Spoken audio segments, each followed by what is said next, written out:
Et stop, tu roules sur le boulevard BD, cet album est fait pour toi. Moon, tome 1, une balle pour une croisée.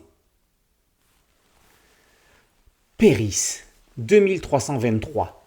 Les triplés Emily, Cléo et Alex Moon sont désormais au collège, dans 3 classes différentes, afin d'éviter des visites trop fréquentes chez le directeur. Comme aujourd'hui.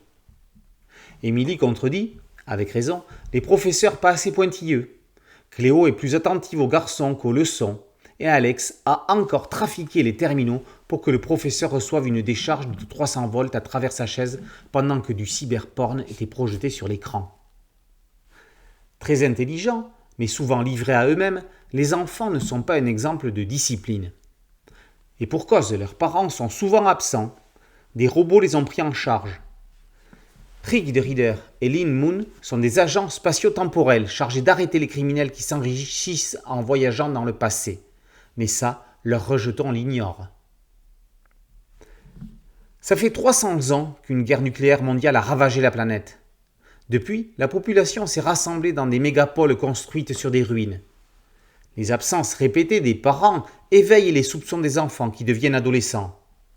Dans la plus grande discrétion, ils voyagent dans le temps.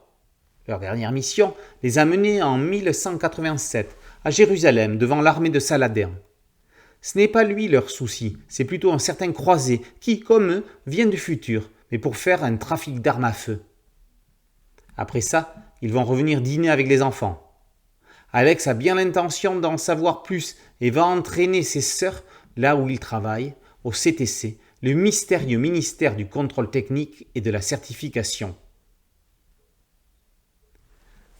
Moon est une série de bandes dessinées néerlandaises. Les auteurs invitent les Goonies chez Moebius.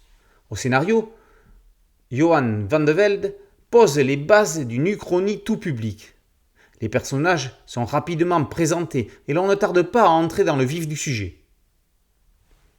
Influencé par le Griffo de la grande époque, le dessinateur Stephen Loews adopte un style réaliste souple tout en aplat de noir et de gris. Hormis pour des raisons économiques, le noir et blanc n'apporte rien de particulier à l'album, qui, avec les différentes époques de l'histoire, aurait vraiment gagné à être en couleur. Les éditions Hanspach sont en train de se constituer un catalogue riche et varié. Avec Moon, ils tiennent leur saga de SF familiale tant par ses héros que par son lectorat. De la bonne BD feuilletonnante. Moon, tome 1, Une balle pour un croisé, par Van de Velde et Loews, et paru aux éditions Hanspach. Boulevard BD, c'est un site dédié, un podcast audio et une chaîne YouTube. Merci de liker, de partager et de vous abonner. A très bientôt sur Boulevard BD. Ciao.